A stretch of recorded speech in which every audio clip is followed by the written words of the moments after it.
If there was a decision that could literally make the practical difference that allows you to achieve the things you know you have the potential for and you want to make happen, would you want to hear more? Because this is not clickbait or hyperbole. It's a decision every one of us can make at any time, and it will give us a real fresh start moving forward. And the days leading up to Yom Kippur are the perfect time to talk about it. Welcome to this Yom Kippur episode of the Bites of Judaism podcast, helping you unlock your best life, know your why, and be everything you were born to be. To subscribe to the podcast on your favorite platform, go to RabbiGlick.link/podcast. This episode is dedicated Le'ilui Nishmas Chaya Yita Bas Eliezer. If you'd like to dedicate a future episode of the podcast, be in touch at podcast@RabbiGlick.com. Please do share the link to this video on social media, WhatsApp groups, WhatsApp status, wherever you share things to help it reach more people. There are effectively limitless positive things we can choose to focus on in life. And ultimately, any positive thing is a good choice. And anything we choose to focus on, if we put in consistent effort and we focus on it consistently for the long term, it's going to end up having a massive impact.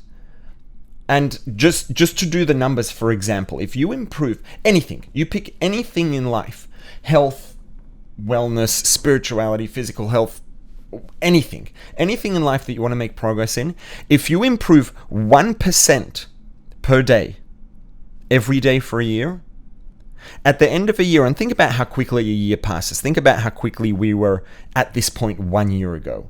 A year passes very quickly, and if we put in the effort to improve 1% every day of the year, let's say an average of 365 days a year later, your improvement is not going to be 365%. It's going to be just about 3,700%, which means an increase or an improvement, growth of 1% per day, 1/100th, ends up over the course of 1 year, leaving us 37 times better off than we started. 3,700% improvement over the course of a year. So any positive thing is a good thing. And any positive thing we focus on consistently, a tiny little bit every day, is going to make a huge impact in our lives over time. And putting in a little bit of effort into anything positive is better than nothing, right? And it's better to just choose anything and put in the effort, focus on it, and make progress than to get paralyzed figuring out or thinking about what to choose. That being said, the fact that, anything we choose to focus on is over time going to leave us making a lot of progress, that doesn't mean that every choice is equal. Not all options are going to give us the same output at the end of that, or over time, depending on how much time we spend. Not every positive thing that we focus on is going to have the same amount of impact in our lives per the amount of effort that we put in on growing and making change and moving forward. See, anything positive, or anything at all that we put effort into consistently and we focus on consistently over time, that growth builds up, it accumulates, it becomes exponential, and over the course of the year, again, that 1% becomes almost 3,700%. But there are some things where the impact doesn't just grow exponentially and accumulate, but it can also spill over into other parts of our lives and have a ripple effect that ends up, rippling across all different parts of our lives. And then what we end up with is a cumulative exponential growth across multiple parts of our lives. And if we can find one thing to focus on that's going to not only have cumulative growth, but also spill over into all different parts of life, then the output and the benefit that we get from focusing on something like that is going to be disproportionately massive and unimaginably massive over the course of time. And it's going to start to have an unimaginably large positive impact on our life experience and our lived experience quite quickly. And there's ultimately one of the categories of the kind of decisions that's going to do this is a cornerstone habit, right? Now, a cornerstone, technically the original use of the term cornerstone is when an arch would be made out of stones. The way that it's designed structurally, there would be a stone in the middle at the top, at the center, that was hewn at angles that allowed the stones coming up from the two sides the first stone to each side are both leaning in towards each other, resting against that center stone, and then one stone out is leaning against those, and we have a whole entire arch of stones that could be standing up without any cement, and all of the entire arch is resting on that cornerstone, which is not at the bottom, it's at the top, but because it's at the center and it's positioned at the corner, at the center in the middle, and the pressure comes from both sides resting on it, that one stone supports the entire arch. And removing that stone or getting that stone wrong means the entire arch would disintegrate. Right? So a cornerstone, the concept, the idea of a cornerstone is it's something that isn't just part of the structure, it's something that's holding up and supporting and giving strength to an entire structure. The entire structure is supported on and resting on and relying on that one stone. Right? And there are cornerstone decisions. Not all decisions in life are the same, are of equal impact or weight. Right? There are some decisions, cornerstone decisions, that are going to have an impact across all of our lives. There are certain behaviors and certain habits that don't only have an immediate effect on the thing that we're acting on, the behavior that we're engaging in, but these behaviors end up having a ripple effect that spills out across all aspects of our lives and it affects the entirety of our life.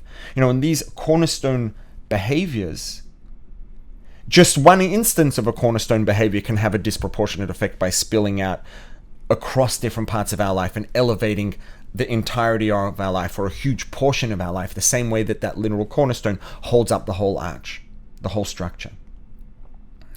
And think about this: if we can find a cornerstone behavior and improve on a behavior like that 1% every day, and at the end of a year we have 3,700% improvement and growth and forward movement in a specific behavior that directly impacts a whole spectrum of areas of our lives, think about the effect and the impact that we could have. And if we can find a positive cornerstone behavior that's going to have that kind of impact, and put in the effort to just make 1% increase every day, just imagine where we'll be after a week, a month, a year. So today, or on this episode, I want to discuss a specific cornerstone behavior, a cornerstone decision. A decision that really has an impact across the spectrum of our lives. And it really does hold up the entirety of our lives, and it can elevate and uplift literally every part of our lives. And what I want to get at is the way we identify ourselves. And when I talk about how we identify ourselves, I mean in the context of our behavior, in the context of our past behavior, in the context of our behavioral history, the actions we've engaged in, the things that we've done, over the entirety of our lives even. And I want to clarify what I mean when I say that this is a decision, because it doesn't necessarily need to be a conscious decision, right? We all have a way that we identify, and we might not think of it as a decision because there's sort of a default automatic way that we identify, probably largely subconsciously, if we're not intentional about it, right? We all have the way we perceive ourselves, and anyone who's not putting in proactive effort to intentionally manage the way that, if we're not putting in effort to intentionally and proactively manage the way we perceive ourselves, then we are going to have a perception of ourselves in a way that we see ourselves, a way that we think of ourselves and define ourselves, or the way that an identity that we have of ourselves that forms almost automatically. It forms by default subconsciously, just as a result of, the way we subconsciously automatically perceive and think of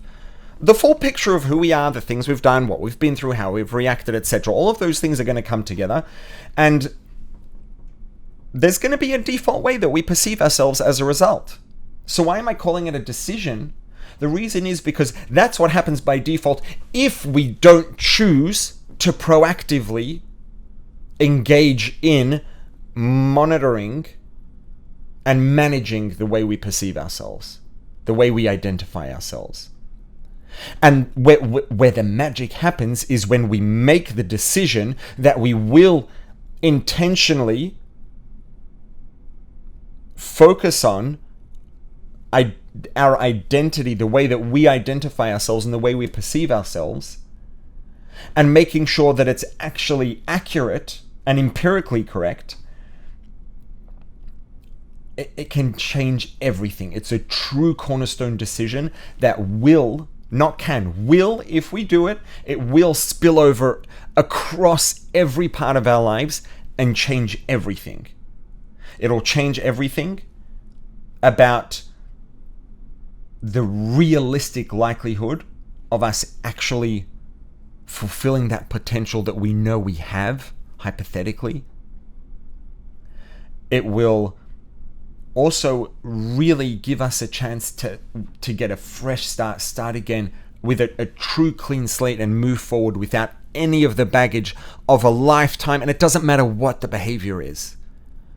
Having the truly correct perspective and view of our identity and who we are, it doesn't matter what baggage we have.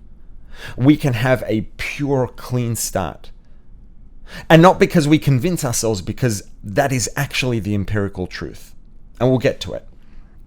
So, and it sounds, all nice and fluffy and woo-woo, but it's not. It's very real, and it will make a drastic, real, tangible change in the way we perceive ourselves, in our emotional state, in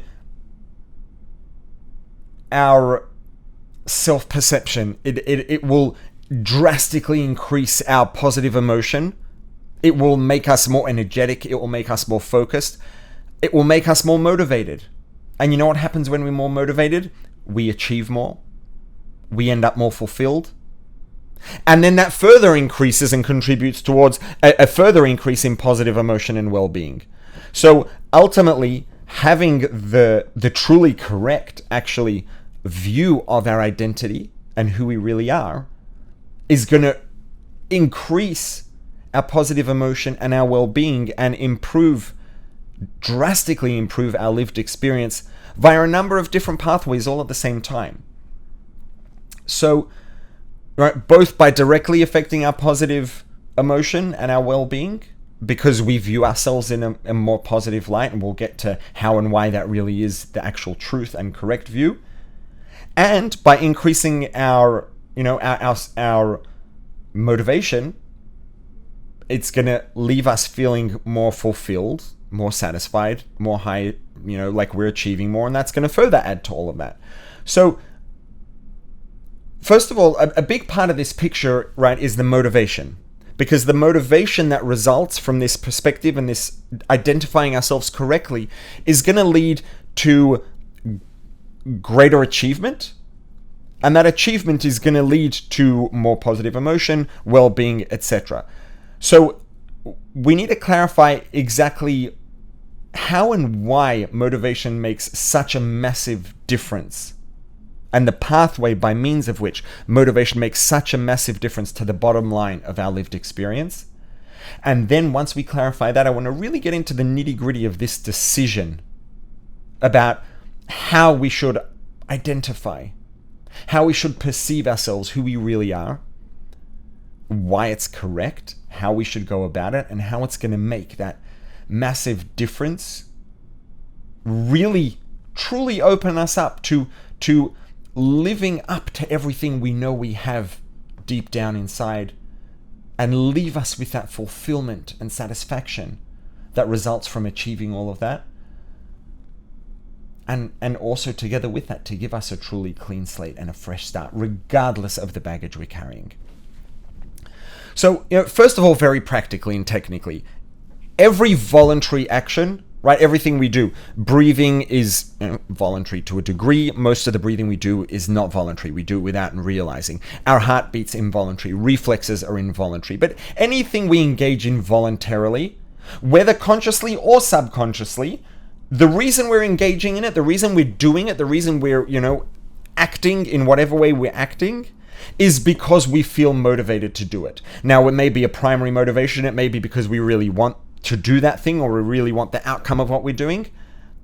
It may be because of a secondary motivation. We want the thing, maybe I'm motivated to go to work, and I might not like work, but I'm motivated to get my paycheck, or I'm motivated to buy something or have an experience that I'm going to be able to have through the money I'm going to earn at work. So I'm motivated to go to work, right? Even if I'm not directly motivated to work, there's something driving me. And if I decide to go to work, at some level, there's something motivating me to do it, right? So ultimately, every voluntary action we engage in is driven by the fact, or is a result of the fact that we feel motivated to do it somewhere at some level. It has to be. And if we weren't motivated to do it, we wouldn't do it. It's that simple.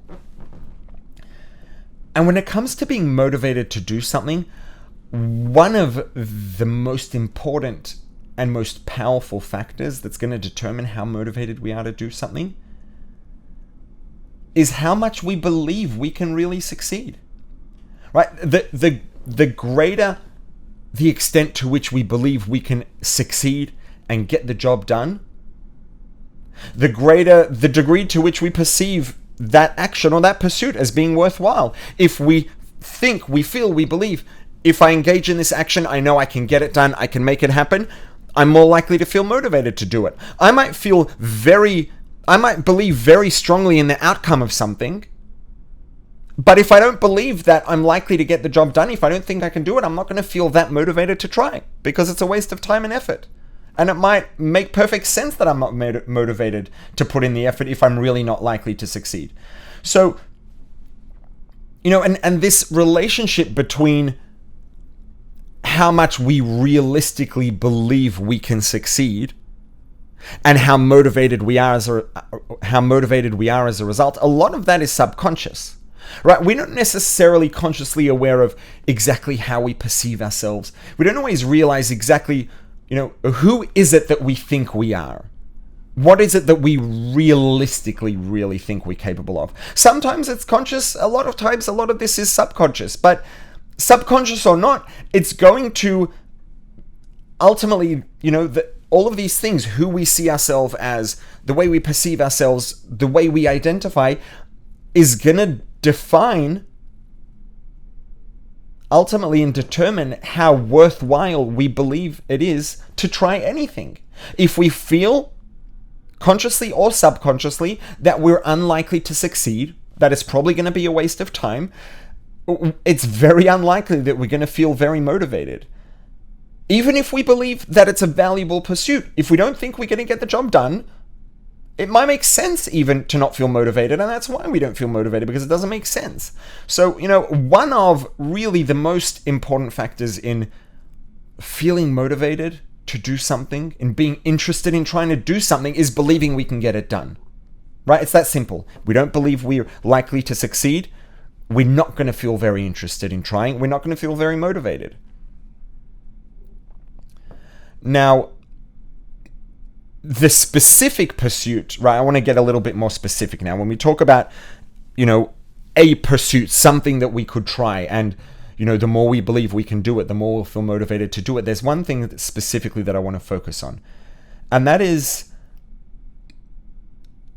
how much we can really move past our behavioral history, right? We all have a history. We all have some baggage of some sort. Practically speaking, hashtag real talk, no one has a perfectly clean slate. No one has lived a life in which every moment was perfect, and all our behavior and actions and thoughts and words and things we did, everything was a perfectly clean slate, right? It doesn't exist. We all have, some degree of less than ideal history. And if we start to identify that as part of who we are, right? If this is my history, I am a person who has this character who did these things. This is the kind of person I am. I'm a person who does these things. I'm a person who did these things. And I might not say it consciously, but if that's even part of the way I perceive myself subconsciously, and the fact is, it's very likely ultimately, right? It's very natural that we perceive ourselves as the person at the center of all of this baggage, as the person at the center of everything we've done. The bottom line is we are the person at the center of all of that.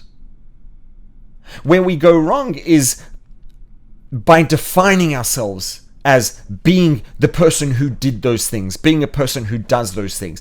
And when that history and those things that we did that maybe it would have been better if we hadn't done them, if those become a part of who we see ourselves as, that's when it really starts to take a toll on our ability to achieve and move forward.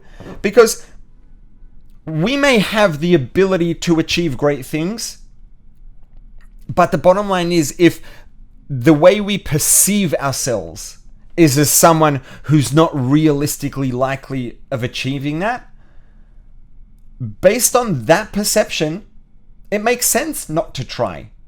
If I believe that I'm a person who's not going to succeed at really turning myself around, I'm not a person who's going to succeed as doing something I've always wanted to do but never succeeded at because I've tried and failed, or I'm not going to be a person who really, really lives life true to my purpose, lives life the way I'm supposed to because I've done the opposite of that so many times throughout the course of my life. If that's the way I define myself, that's who I see myself as, of course, according to that perception, the way I see myself, there is no point in trying, and you know what? I'm not going to try. And based on that perception, it makes sense not to try. The thing is that perception is wrong. That's not who we are, and it's got nothing to do with who we are. And I want to get to really how and why that's the case very clearly, because when we understand clearly how and why this is not at all the case, and the things we've done actually have nothing to do with who we are and don't impact who we are in any way, shape, or form, when we understand that clearly and we see it clearly, first of all, our perspective of ourselves, the way we identify, the way we define ourselves, is going to be actually more empirically correct, and we'll get to that. And practically more importantly, that's going to be transformative to our emotional state, our well-being, and to the scope of what we are realistically likely to achieve because of what we believe we can achieve and what we're therefore motivated to try and motivated to give our best to. If we can free ourselves in how we identify ourselves, in how we perceive ourselves and view ourselves and define ourselves, if we can free ourselves of all of that, then that doesn't have to impact our future, because it doesn't impact the way we see ourselves, who we see ourselves as, which means it doesn't have to impact our realistic expectations of ourselves, and it doesn't have to impact our motivation. And we can move forward and be motivated. And when we're motivated, it can be very surprising just how much we can really achieve and make happen. So really what the big foundation here that we need to clarify is where and why is there this difference, and what is the difference in this gap between who we are and the things that we've done, and why does our history not have any impact on who we are at all?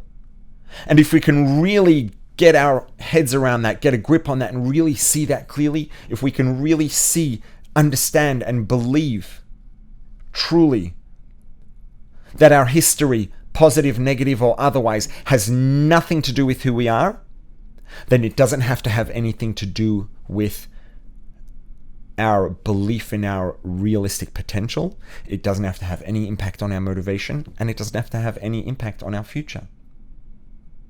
So we really need to get to 2 points that are 3, right? Shneim shehem shalosh, should say in Hebrew.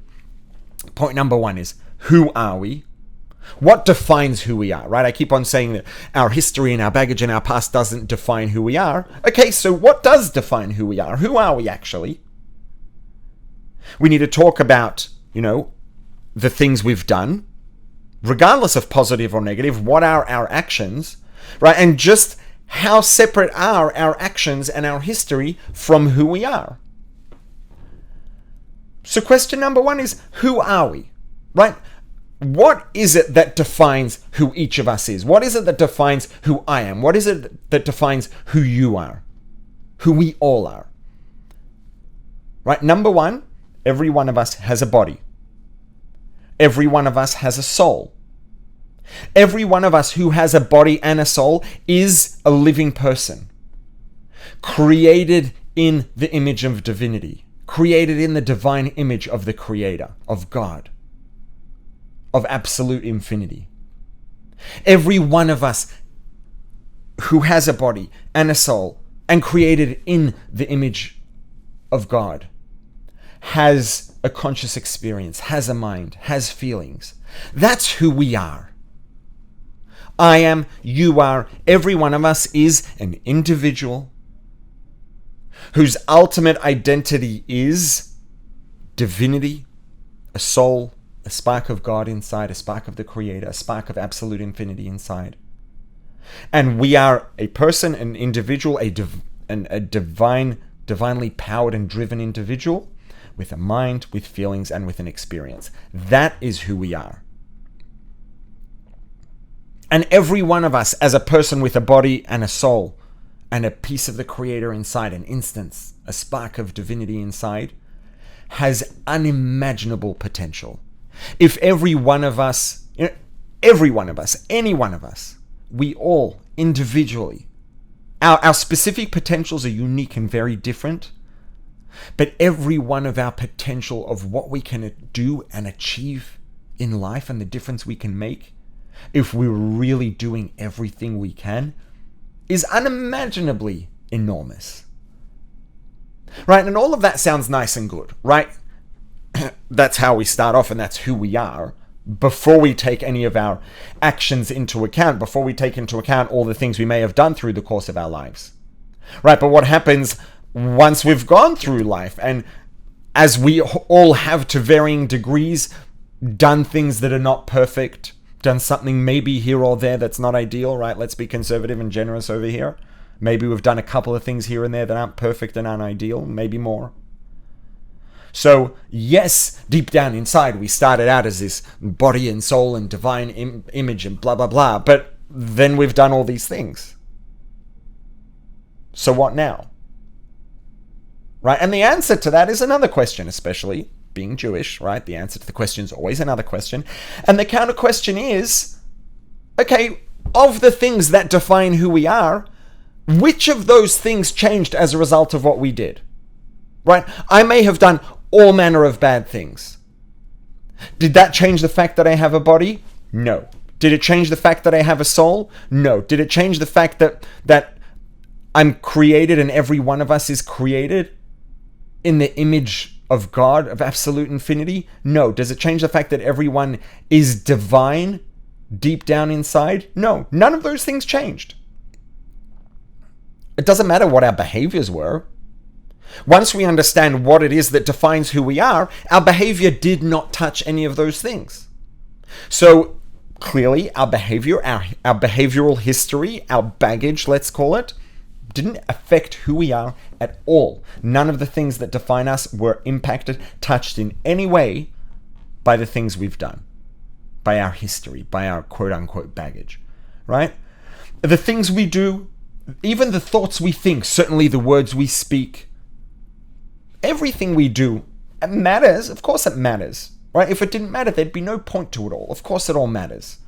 Everything has an impact. Everything has an impact on the people around us. It has an impact on the universe. It has an impact on, on the realization of our purpose. It has an impact on bringing divinity and godliness into the world, into uplifting the world. All of those things are impacted by the things we do, but they've still got nothing to do with that which defines who and what we are. It's two separate things. Yes, it has an impact. Yes, it's very important and it does make a difference, but it's got nothing to do with who I am as an individual. It's got nothing to do with who you are. The things that define who I am, the things that define who you are, have nothing to do with our actions. Two separate baskets. Now, that being said, it's very common and frankly, it's very natural that if we're not paying attention, we will, at least subconsciously, start to include our behavioral history and the things we've done as part of the picture of who we see ourselves as. That does happen. It happens probably universally in the absence of, intentional effort to be on top of making sure that doesn't happen. And that's why, it's very natural for, let's call it undesirable behaviors, non-ideal behaviors. It's true of positive behaviors also, but for now, for the point of the conversation, for non-ideal behaviors, negative behaviors, to become self-fulfilling. Because we've done something negative, subconsciously that becomes a part of the picture of who we see ourselves as, how we identify. Oh, I'm a person who did that. I'm a person who does that. Which means I'm not a person who didn't do that, and I'm not a person who doesn't do that, which means I start subconsciously, automatically to believe that that's the kind of person I am, which means the likelihood of me not doing that, the likelihood of me doing the opposite becomes less. And as I become less, as my estimation of the realistic likelihood of me doing the opposite of what I've done in the past becomes less, I become less motivated to try. Which, if that's how I perceive myself, it makes sense to be less motivated. If it would be true that I didn't have a likely chance of succeeding, it would make sense not to be motivated to try, because maybe it would be a waste of effort, right? So it's very natural that the negative things become self-fulfilling because it creeps into the way we view ourselves, how we define ourselves, the picture of who we see ourselves as, which then reduces our motivation, which increases the likelihood of us doing what we don't want to do, doing what we really shouldn't be doing, because we have less belief in the realistic likelihood of us doing the right thing. And then, our perception and estimation of ourselves continues to get less and less, which our motivation then becomes less and less, and then our behavior is realistically likely to go more and more downhill. All of that makes sense when we have that estimation of ourselves, and when we're taking our behavioral history and factoring it into the picture of who we see ourselves as. But that's all based on an incorrect premise. It's all false, right? Because the fact is, that's not who we are. It's got nothing to do with who we are. Regardless of what I've done, I am the same individual I was yesterday. I'm the same individual I was 10 years ago. I have the same body. I have the same soul. I have a different collective, cumulative set of experiences since then, but my experiences don't define me. Your experiences are not who you are. They contribute towards your perspective. They contribute towards your awareness and all these other things, but they have nothing to do with who you are. Same body, same soul, same spark of divinity, same ultimate potential. None of that changed. And the fact that we subconsciously factor that into the picture of who we are is empirically incorrect, because it's not part of who we are.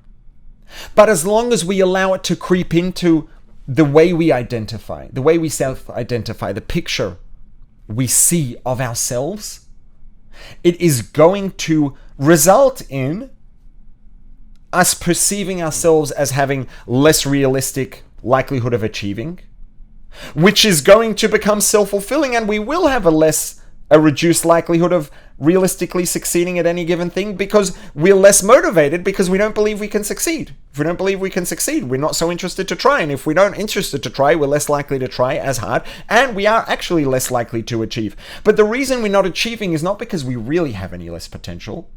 It's because we're less motivated and less interested, because we feel or think that we have less potential based on the fact that we've mistakenly, snuck our past behavior into the picture of who we are, when it's actually got nothing to do with who we are. Who we are did not change. We're the same person as before, same body, same soul, and same potential. So ultimately here, the decision it really can make or break. I didn't say it's the decision that will make or break, because there are a lot of different things that can, be very drastic, and it's not like this is the one thing and nothing else. But this decision on its own can literally make or break the realistic likelihood of us really, achieving our potential to a huge degree, and living a life in which we feel fulfilled. And when we relate that back specifically to the idea of cleaning up our past, because again, our past doesn't affect who we are. It's got nothing to do with who we are as an individual. Doesn't mean it doesn't matter. Doesn't mean it's not worth trying to correct, right? And that's why I'm talking about it now before Yom Kippur, because Yom Kippur is the Day of Atonement, and these days now leading up to Yom Kippur are a time to be focusing on teshuvah, a time to be focusing on our history, our baggage, cleaning out our closet, so to speak, and trying to, correct the things we've done in the past that maybe it would have been better, or not maybe, that it would have been better if we didn't do.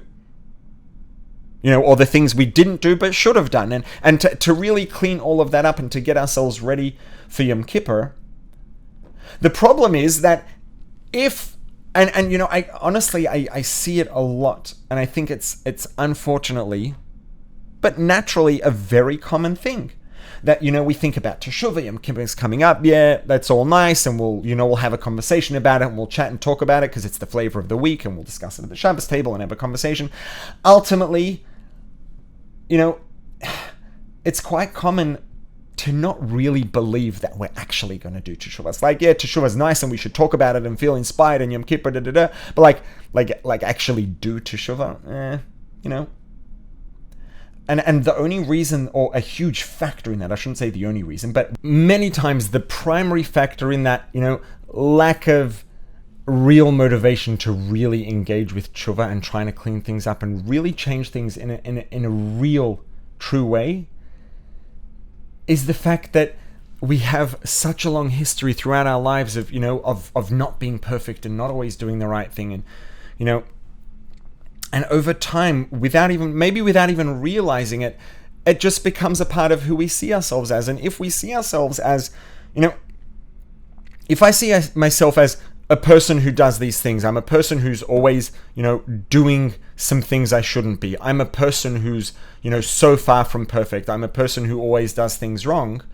If that's who I am, if that's who I believe that I am, then it kind of makes sense that I'm not going to be very motivated to try and clean things up, because, for what? I'm a person who doesn't do the right thing. I'm a person who always messes up.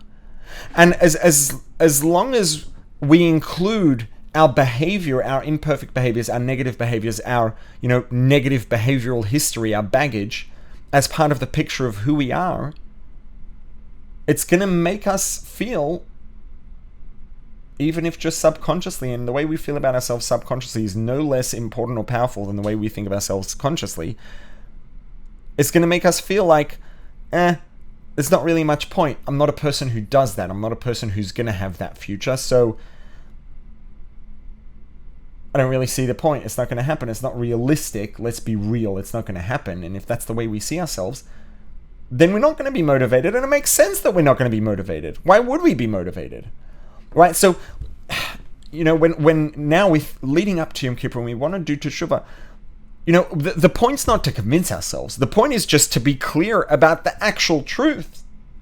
And if we're clear about the fact that I am, you are, every single one of us is a body, a soul, a person with a mind, with a heart, with a conscious experience, with thoughts, with feelings, and whose true identity is a spark of the absolute infinity of the Creator. We are divine deep down, and that is who we are. And the potential that we have as a result of that being who we are is enormous. And it doesn't matter what we've done, nothing we've done impacts any of those things that define who we are, which means nothing we've done impacts our potential to achieve and to make things happen in the future. No impact. Our behavior has zero impact on our potential for the future. As long as we are clear about what it is that defines who we are, and what has nothing to do with defining who we are. The moment we allow those things to creep into the way we perceive ourselves and define ourselves and how we identify ourselves, then our effective realistic potential does become reduced, because we believe less of ourselves. But that lesser belief of ourselves and in ourselves is actually wrong and inaccurate. And so, leading up to Yom Kippur, we've got to get clear and, take some time to think and to make that decision that we will not allow this subconscious perception of ourselves and identity of ourselves we will not allow our history, our past, our behaviors, our past thoughts, words, or actions to creep into the picture of who we see ourselves as. Making that decision to be intentional about really defining ourselves accurately and only allowing the things that define who we are to be a part of the way we define ourselves and perceive ourselves and the picture we see of ourselves, and to be clear about the fact that whilst our behavior matters, makes a difference, it's important, and all of that's true, it's got nothing to do with who we are. It's our body, our soul, our consciousness, our inner divinity. That's who we are. That is what defines us. That is who we are. That's what makes us who we are. Then that person who we are does and always will have really, honestly, unimaginable potential. Every one of us can achieve so much if we really engage with life and really try, really put ourselves into it. If we're motivated because we know how much potential we have and we believe in our ability to achieve it. And that's the truth, because we do have the ability to achieve it. And our past history has no impact on who we are, has no impact on our potential. And if we are clear, if we make the decision to be clear about the fact that it doesn't have any impact on our potential, then it won't have any impact on our potential.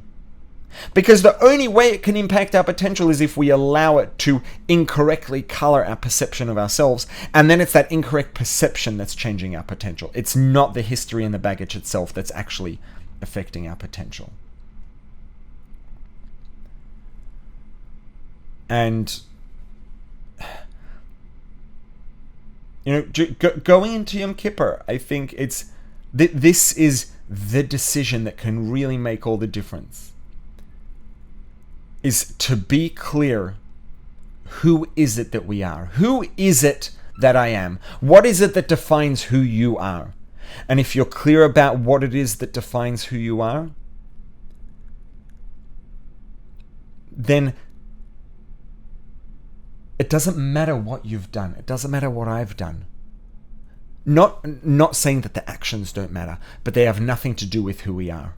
And if what I've done has nothing to do with what I am, and who I am, and if what you've done has nothing to do with who you are, then it has no impact on your ability for the future. It has no impact on the realistic ability that you have to do teshuvah, to really regret those things and decide, you know what? Yes, I do believe that I can have a different future. I can make everything of myself that I know I have the hypothetical potential. I can do it for real because that history has nothing to do with who I am.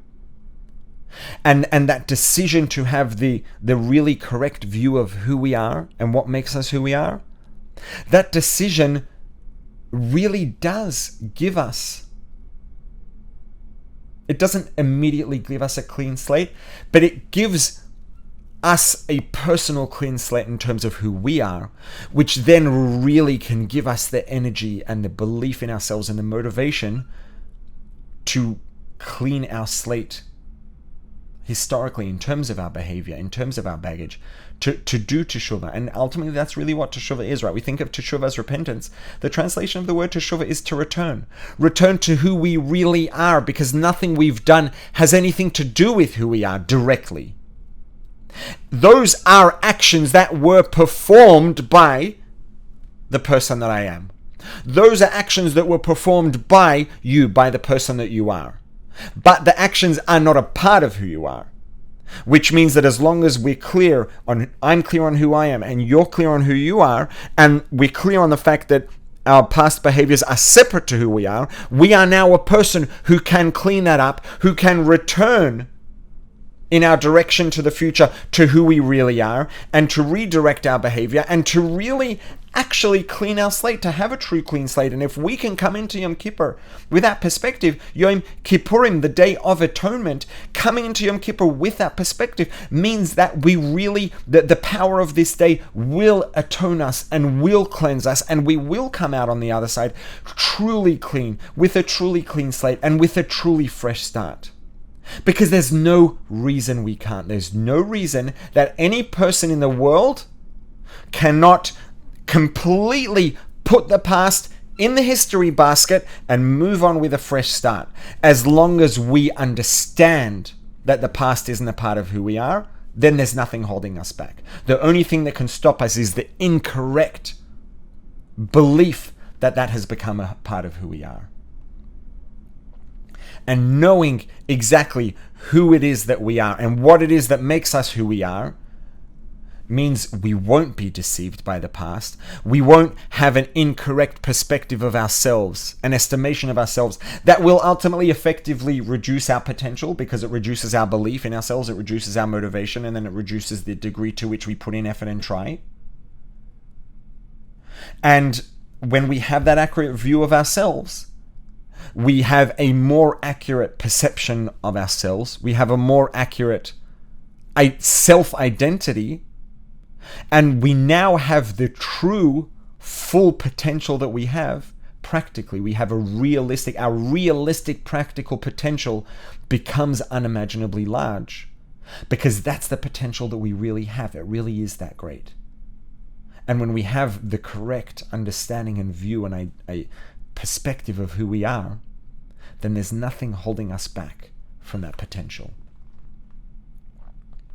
And when we have that real view of our potential, we believe that we can do it. We know correctly that we can do it. And when we believe we can do it, we can feel a real, true, authentic motivation, because we believe that it's worth trying, because we know that we can.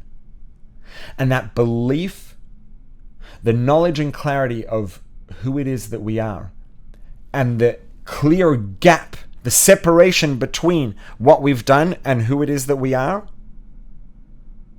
allows us to know and believe that we really do have the potential that we have, which allows us to realize that it really is worthwhile to try, because there is nothing holding us back. Whatever potential we had before we started is the same potential we still have. Nothing we've done had any impact. There's nothing holding us back. And when we know that, we understand that, and we believe it, we can feel the motivation to try, because we know that we can make it happen. And when we feel that motivation to try, we feel interested to try, that's when we actually can realistically make it happen. And so it's imperative that we don't conflate what we've done with who we are. And if we can make that decision to keep that clarity and the distinction clear between what we've done and who we are, that's when the magic happens. And that's when our hypothetical potential also becomes our practically realistic potential, because there's nothing holding us back. And leading into this Yom Kippur, I pray for myself, for you, for every one of us, and for all of us collectively, that we can achieve and maintain this clarity in the distinction between our behavior and who we are. And that we can maintain and develop and strengthen an accurate self-perception, an accurate self-identity. And that we can really be realistically and practically able to live up to that potential that we have. And to clean our slates, because we know that we can. We know that the slate is not a part of who we are. Our baggage is not a part of who we are. And when we know that, we know that we really can move past it and turn things around. Do teshuvah, return to who we really are, and make that the way our life is going forward. We can do that, and when we know we do that, we believe we can do it. There really is nothing holding us back, because the only thing that holds us back is the lack of belief that we can.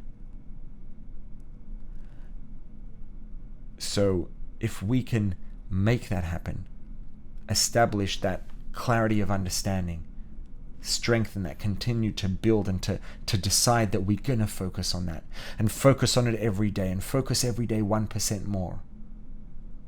The impact that will have across the spectrum of our lives. When we feel motivated, we know and believe that we really can live up to that hypothetical potential that we have. Our hypothetical potential is not hypothetical anymore. It's real. Because nothing can impact that. Nothing can get in the way and nothing can hold us back. And when we can live with that view and perspective and identity of ourselves every day and build on that 1%, 0.1%, 0.01% every day, think about what the entirety of our lives will start to look like, and the change that will happen every day, the change that will happen over the course of a week, a month, a year, as that belief in ourselves, the correct and accurate belief in ourselves,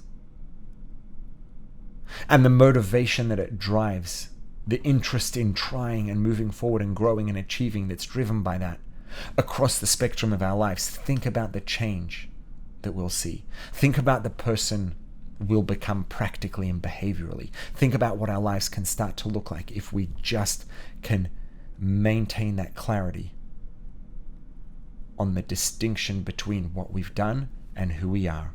And the fact that what we've done has no impact on who we are and no impact on our real life potential today. And when we remember that, it really can, in a very real way, change the course of our lives.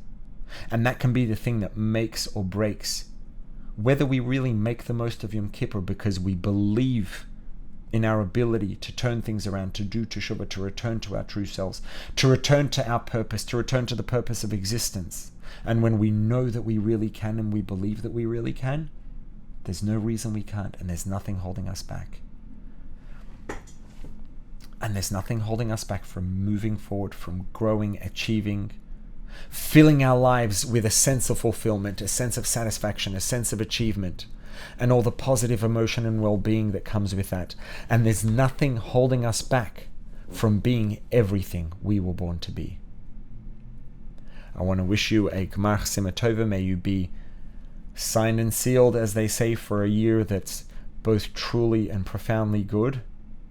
And that's not just good profoundly and deep down and truly, but a year that also feels good and tastes sweeter than honey.